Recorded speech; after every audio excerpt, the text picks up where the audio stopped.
Hello, everybody. Time to have a little bit of tea, talk about some things. Hopefully everyone's enjoying this series. Kind of just going for it, filming a bunch of these. So I've yet to get feedback. I hope people are liking them. Look at that. I'm actually going to give that a rinse.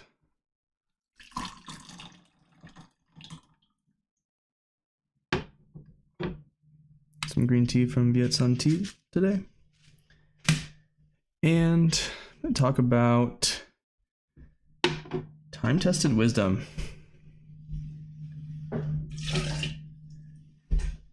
And the flows of things. So, maybe you've read some old books. Maybe you have read Plato reciting the dialogues of Socrates and Aristotle responding to them, or just Shakespeare, or older stories, older ideas. And there's something pretty cool about time-tested stories, which isn't just that we connect with them today, but that we connect with them today says something interesting about the human condition. So I want to talk about that for a second. The fact that we can learn valuable life lessons from humans who lived 2,000 years ago in such different circumstances is a meaningful realization. Because as it turns out, humans are humans are humans. Humans are going to human. We all have the same emotions. We all deal with interpersonal drama and that family member that's a pain in the butt and not getting what we want, frustration and shame and guilt and happiness and the pleasures of sensation. You know, it's not like people didn't have great food 2,000 years ago. Do they have tea like this? I don't know about that. Cheers.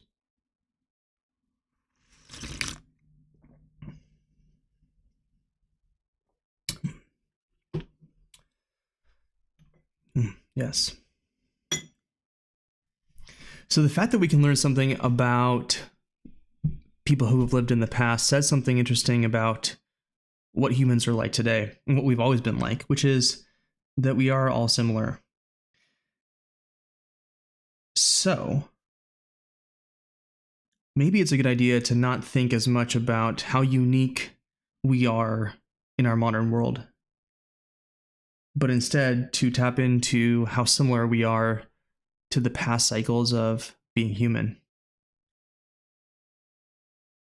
This has been a useful realization for me that actually came from a book called Straw Dogs by John Gray. And is it a philosophy book? I don't know. It was given to me by a dude named Riley. Shout out Riley, thank you, man. And it really stuck with me. And I don't want to get into the politics of secularism and Christianity and blah blah. I don't care. Or I do, but it's not for today. But the idea, the main thesis of that book is, in a lot of ways, after the Enlightenment, we started to buy into a new secular myth that was brought about from Christianity, which is this myth of progress.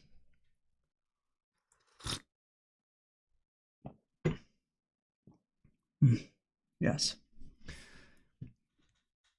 It's a teleological philosophy term, right? It's a directed towards an end value system. There's some place or thing or state of being that we're going to realize in the future if we all just do a certain thing. Maybe with Christianity, it's, praying to Jesus. And now, without Christianity in a secular world, it's the progress of human existence. And it's not that I don't believe that's important or true, frankly. I think we are progressing forward and improving in some ways, but maybe not in every way all the time. Maybe we have regressed in some ways, and maybe progression is not the meaning of our lives, the purpose of our lives. Maybe some end state that we want to get to isn't the most important thing. So I talked about time earlier, and this book kind of messed with my intuitions about time. Not because time doesn't move forward, and sure, you can kind of get into physics mindset and time is reversible and the direction of time is not implied in physics necessarily. Okay, cool, whatever. But more the idea that human existence and human experience is cyclical, seasonal, and that we're repeating the movements of the past in a lot of ways. And yes, the circumstances are really different. But if you look through the sort of history of human thought, everyone's had worries about catastrophe. Everyone's thought that their generation was the last generation. It's not that those things aren't true today. In fact, in real intense ways. But maybe we're more similar than different. And maybe I'm more like people who've lived before me than I realize. So this is kind of an aha moment for me to sort of think about, am I really that different? Maybe the reason that these old texts that I enjoy so much feel so good to me is because I'm not that different from those people in the past. And to believe that I am is kind of to not see the world clearly. And again, it's not that progress isn't important or that we should be aiming towards improving circumstances and morality and all sorts of important things to us as humans. Education, literacy, human rights, things that really matter. But maybe I'm more like the person who is practicing calligraphy. Not to create something new, but to deeply immerse myself in the same brushstrokes as thousands of people have performed before me. To smell the seasons changing and feel the humidity in the air and the shorter days and the longer days and the smells of flowers blooming and decaying. So again, life's not necessarily cyclical. I think that there is such thing as linear time.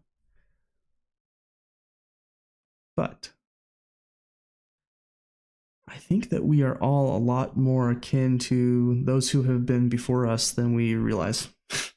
And there's a lot of power in getting tuned into the wisdom of the past, as well as pushing forward and inventing new things and really actually progressing. So for you, what do you think? Are you living this brave new world completely revolutionized away from those who've been before you? Or are you just another calligraphy student repeating history and loving it? Maybe a little bit, maybe a little bit of both. All right, everybody. Thanks for tuning in. See you next week.